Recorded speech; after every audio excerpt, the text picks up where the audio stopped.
everyone, so I'm here with another video. Today we're gonna watch another finals from World Championship, this time Reid versus Shahar. Um, it's two like really good players playing against each other, so this time I'm not necessarily sure that like one of them played bad or made a mistake, but I think there's like a lot of interesting decision points and I just wanted to, talk about it, maybe explain my point of view on it, and I just think it's interesting. Shahar was actually down 2-0. Everyone said that the matchup was like horrible for Shahar. Like let's look at the deck list to see. So Shahar is playing this Jeskai control deck, basically like tuned to beat creature decks. It just packs a lot of removal, and you basically just like win with Snapcaster, Restoration Angel.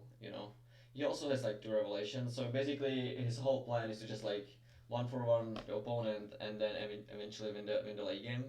But it doesn't actually really work against Boggles, right? Because except for a Dried Arbor and what is its name?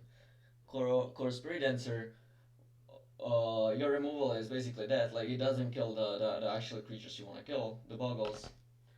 So the matchup seems pretty bad, and Reid kind of proved that by going 2-0 in the pre-board games.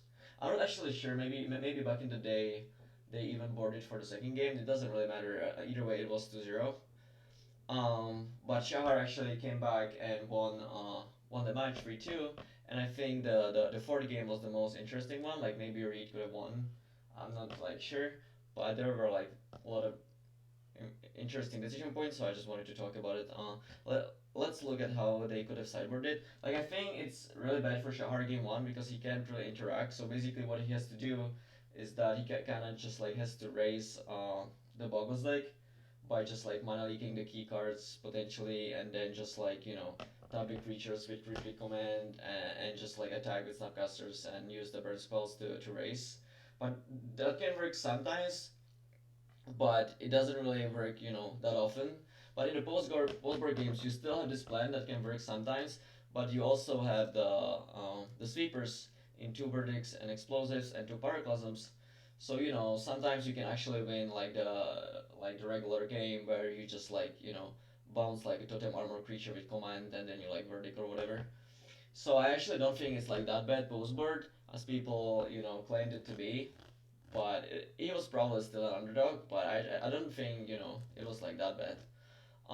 As for what he decided out, he probably boarded out like Shadow of Doubt, Path to Exile. You still want to keep in some removal for the because it's like really important to kill the core, but you don't really have like infinite cards to bring in, so you can still keep like the bolts and helixes and it's fine. So yeah, so let's look at the actual game. And now you are looking at a tape. Yeah. So Reid, this game actually gets super interesting from turn 2 because Reid has an option between applying Hyena Umbra or Keen Sense. Uh, and the interesting thing about it is that he actually decides to play the Totem Armor enchantment because Shahar has two Pyroclasms in his deck, right? So if you think this matchup is like really good for you, you probably don't want to risk your creature dying when you can protect it by playing the Totem Armor. But Reid actually doesn't have a land, so I don't really know. Like even if he has the Pyroclasm, it's not really like that bad for you, and you still like draw a card, and if you hit the land drop, you can actually still play the Totem Umbra. And what this ends up doing is that you actually play into a Mana Leak, which Shahar ends up having, and he I think he plays, let's see. Yeah, he does have 3 Mana Leaks in his deck and 2 Pyroclasms. Obviously, if you have only one Boggle, then like you're not really comparing 2 to 3 because the scenario where he Mana Leaks your Keen Sense is definitely not as bad as when you play the Keen Sense and he has the Pyroclasm and then you're left with no Boggles. So it's like not that easy, but all things considered, especially with the fact that if he draws a land, he can still play this, and he kind of like needs to draw the land anyway, right? Like I understand that he can like next turn play Keen Sense, and if he doesn't have a Mana Leak, then he starts drawing card, and he did play around Pyroclasm. So like I don't really know. Like Reid Duke is like a world class player. So like I'm not necessarily saying he made a mistake. I just think it's interesting. If it was me, I would play the king sense, but it doesn't necessarily mean it was wrong or right. Just wanted to point that out. So he does draw the line anyway. So had he played the king sense, he would be in a much better spot. He would probably basically like won the game on the spot. He would he would have drawn two extra cards by this point. So you know. Also, interestingly enough, I didn't actually notice this when I watched. Like I always watch the game before I cover it. He could have played it the other way around. Like I'm sure the Shahar would have mana leak either of his plays. Um, I don't really know what's better between armor and keen sense. Like obviously armor hits for the most damage. On the other hand, you like have to think about how you're gonna lose the game, right? I think Reid has like two coronets in his hand. So like how are you gonna most likely lose this game? Like I don't know. It's probably like your totem armor creature get totem armor enchantment gets bounced and then you get verdict and you don't draw creatures or something. Like I wouldn't be really worried about like dealing the most amount of damage. Uh, but I would just like to make sure that I have enough gas so that if anything goes bad, I can recoup. Like I'm not sure. Also, like resolving the armor plays around potential pyroclasm, which Shahar can still easily have. So it plays around like an pyroclasm into verdict or something maybe. But overall, I think I maybe think that like drawing the cards is probably better. Not to mention that like if you're drawing cards, you're probably drawing into like more enchantments. So like the reason why you want to play the armor is that you want to deal more damage, but like you're also drawing cards that deal damage with this. So I don't really know. I haven't really played the deck myself, but I wouldn't make these plays. That it's not that it's saying anything, but I just wanted to say my opinion about it.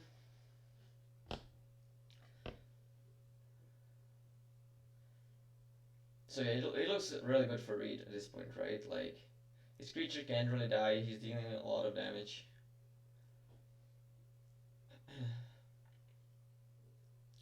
Yeah, so Shahar has the only play for this turn. Obviously, he's gonna think because you don't want to do things immediately. There's no reason to. It just gives stuff away. So like you always want to like at least pretend that you think. So Reeds get click here, and I think that's also an interesting decision point. I actually agree with what Shahar does. So he sure like probably if he had only one coronet, he would have taken it obviously. But since he has two, like the second one doesn't really matter that much because if Reed hits you with that coronet creature like two or three times, it doesn't really matter how big it is. I guess it can like matter that you can like put a coronet on a second creature and then you can do stuff like block and kill your own guy and stuff like that. But overall, I think taking the skin sense is better because it's his hand is free 2 mana cards right now and he's kind of stuck on mana. So taking the 1 mana card makes sense. It allows Reed to like play a Spirit Dancer and immediately draw a card if he had a keen sense. He also could have like not take anything, but I think I agree with that. I think I agree with that take.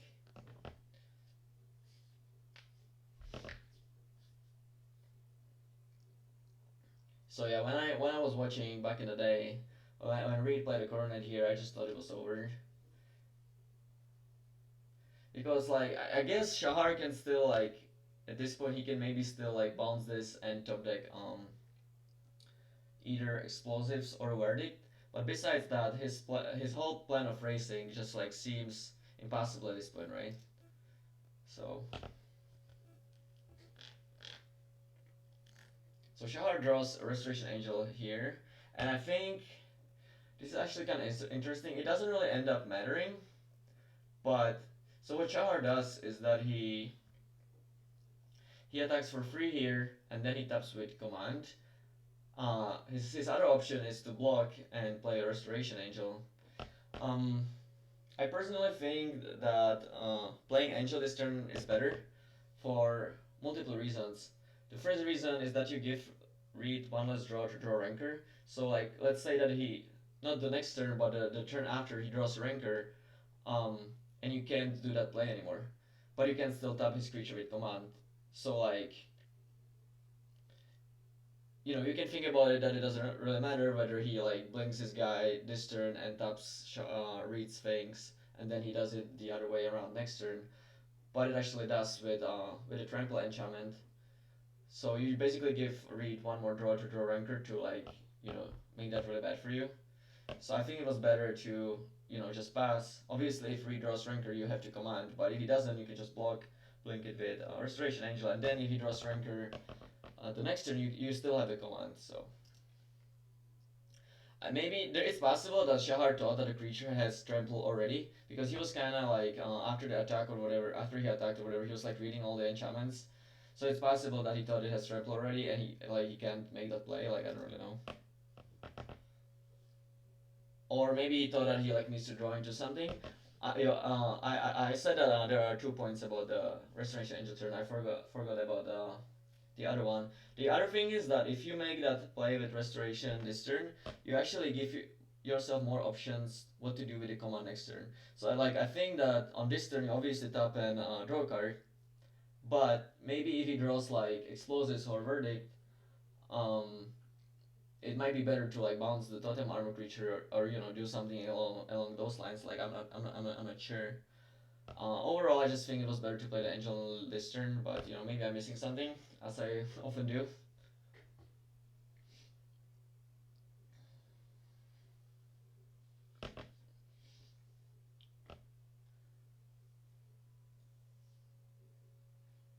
Maybe it's better to have it full screen.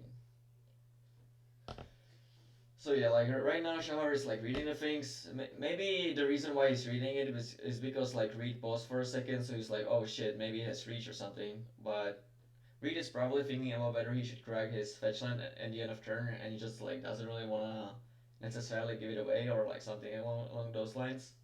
So I'm not like 100% that Shahar thought that it has trample, uh, just based on the fact that he read the enchantments right now. Like, but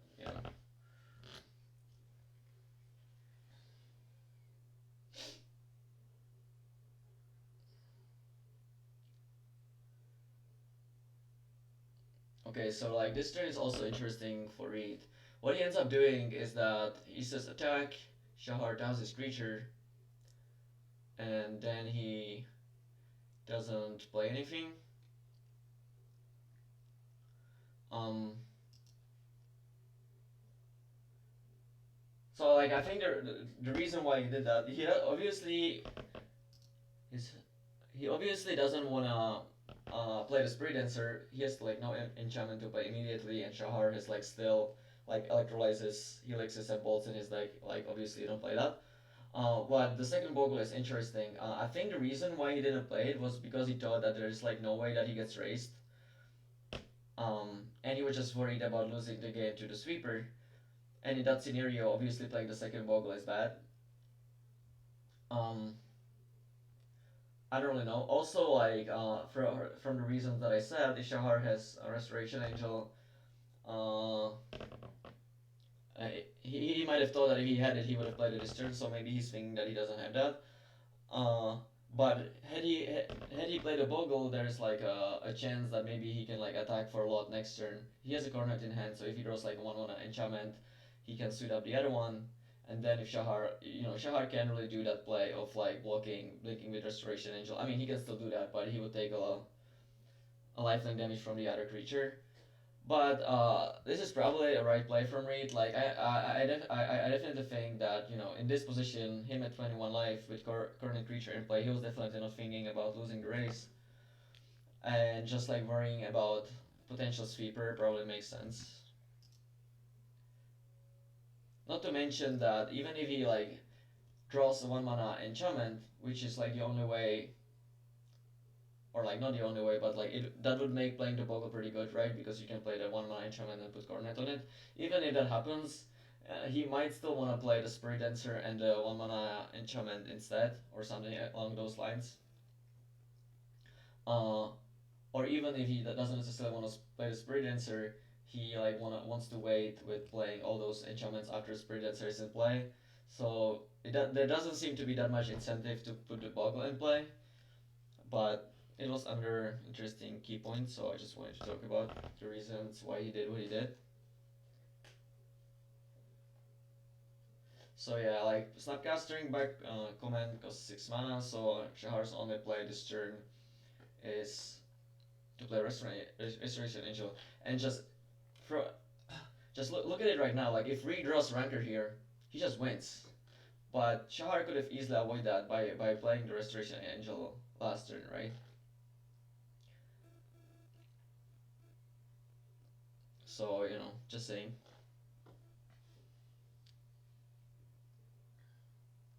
So Reid actually did draw the 1 mana enchantment, and it was a Totem Armor card. So had he played the Bogle, he could have actually, put a Totem Armor on the second Bogle, put a Coronet on it, and that would pretty much be game over. Shahar would go to like 1 with fetch land in play, which wouldn't be do anything, and then he can Snapcaster plus command. So like, it might have been a mistake. Like he plays 8 totem armor auras, which would make playing that 1 drop last turn really good. So, I don't know.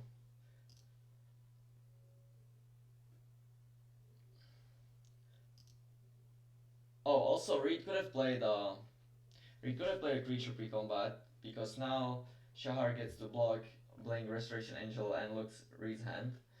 Uh, maybe he was worried about another cryptic command countering the Boggle and tapping his guy. Basically, I think like all these plays are made because Reid is still in the mode of like, he's not thinking about dying. He just like wants to preserve his creatures. Just like he just wants to make sure that he always has an access to Boggle, and if that happens, he's just gonna win the game.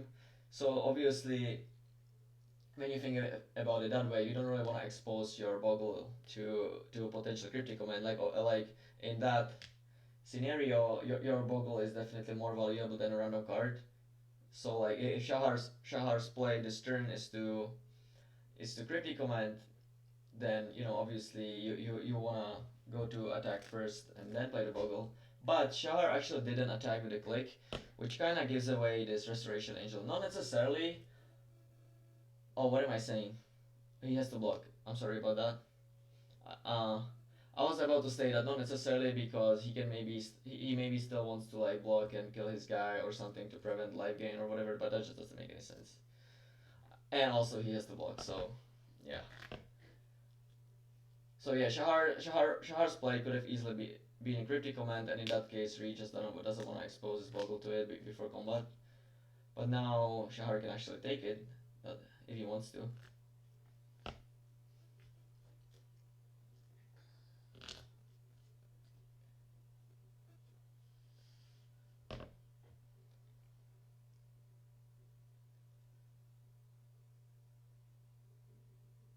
I don't think he ends up taking it, so it all doesn't really matter in the end. I don't actually remember what he takes here. Maybe do a Totem Armor, because then we can go Spirit Dancer into. Yeah, he probably takes that. He's not worried about the Spirit Dancer itself without a 1 drop, because he can just like kill it with Electrolyze or like, it just doesn't really do. Okay, he takes it, so yeah. Why would you? Hmm.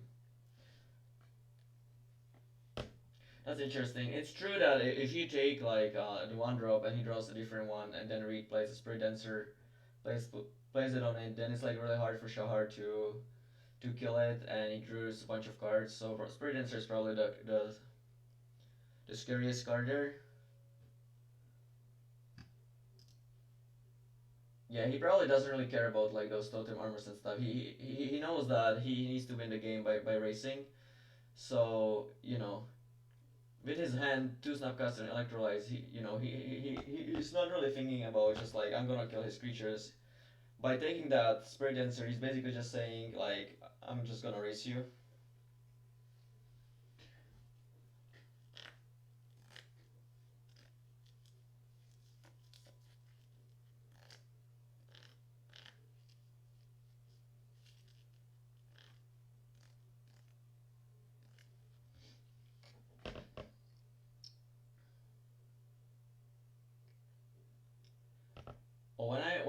watching,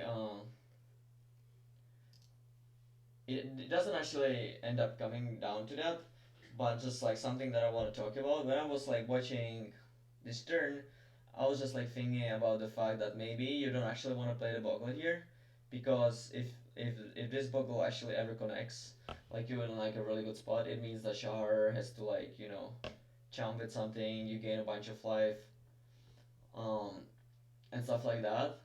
But if you're like maybe thinking about dying to um, like tap it cryptic command, attack, like bolt you a bunch of times, you can like slightly play around it by keeping the boggle. Because what you can do is that if you draw into a spider umbra, you can like say attacks, then Shahar taps your creature, and then post combat you can play boggle, put a spider umbra on it, and maybe block. I'm not really sure how much this umbra accomplishes. I guess it's good against like Snapcaster, block this and like kill my own Snapcaster with like an Electrolyze or something. So it just like puts another lifelink creature into play against like those kind of plays. Let's actually see how many Restoration Angel. Okay, so it's also good against the second Restoration Angel, I suppose. Um, so yeah. I would probably also play that Buggle there. I'm just saying that like, that Spider Umbra post combat is like something to consider.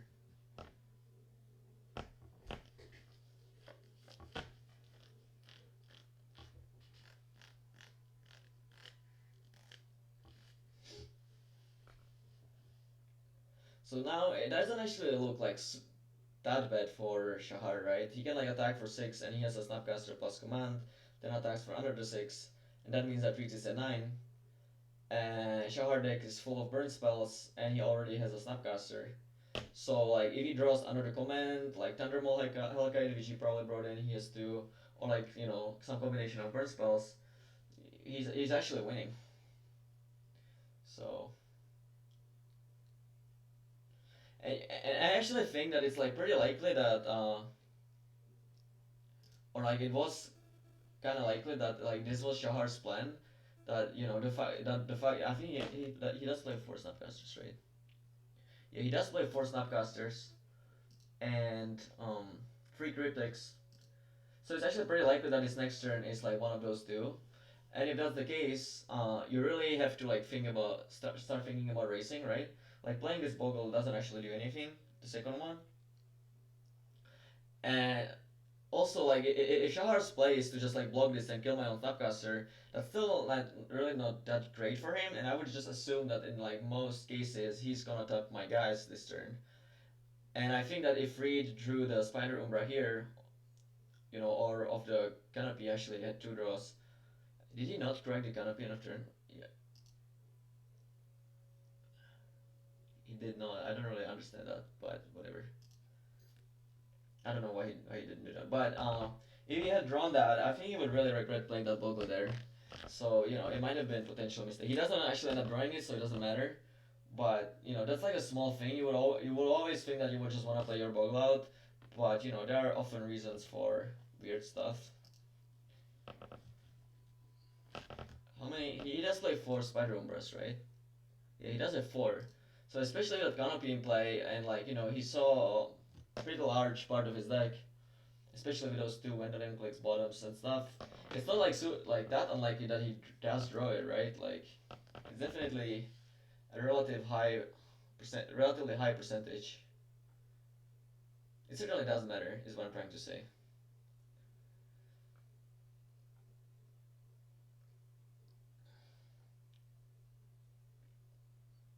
We actually doesn't get to see what his card that he would have drawn from this Canopy would have been. So it's possible that it was the the Spider Umbra. There is a chance that Shahar would have won anyway. Like these creatures don't have trample, so maybe even if he had drawn that, you know, the game would still go for a while because Reid would have to like keep his reach creature back, and then he's like attacking with only one, so Shahar can like block with Snapcaster, electrolyze it, ping you, then next turn play the second Snapcaster, block it, like electrolyze you, and he can like still draw into like cryptic command or whatever to win, but something to consider. What basically lost this game to Reid was the turn two, I think, with the Keen Sense. Not necessarily saying it was wrong or whatever, but even though I don't think these like decisions end up like with the Spider Opera and stuff like ended up really mattering that much, I thought it was like super interesting and I just wanted to talk about it. Like sometimes the like most interesting decision of the match or whatever does actually not end up mattering, or like maybe it gives you like extra 2% to win or whatever, but it doesn't mean that it's like easy or whatever. It might have been like super hard. Maybe even like the best players wouldn't know an answer to that. So just because like some decisions seem super small, like whether you should like maybe fetch or not, like is the thinning going to be more important than the one life or whatever? Like these small decisions really add up. Like if you're like a Magic player that plays a bunch of tournaments, if you lose like 1 or 2% every round and you like end up playing like 50 GPs, that can like really change your like career profile. It can mean like an extra to pay that could have like end up being a win or something like that. So you know you should really think about everything.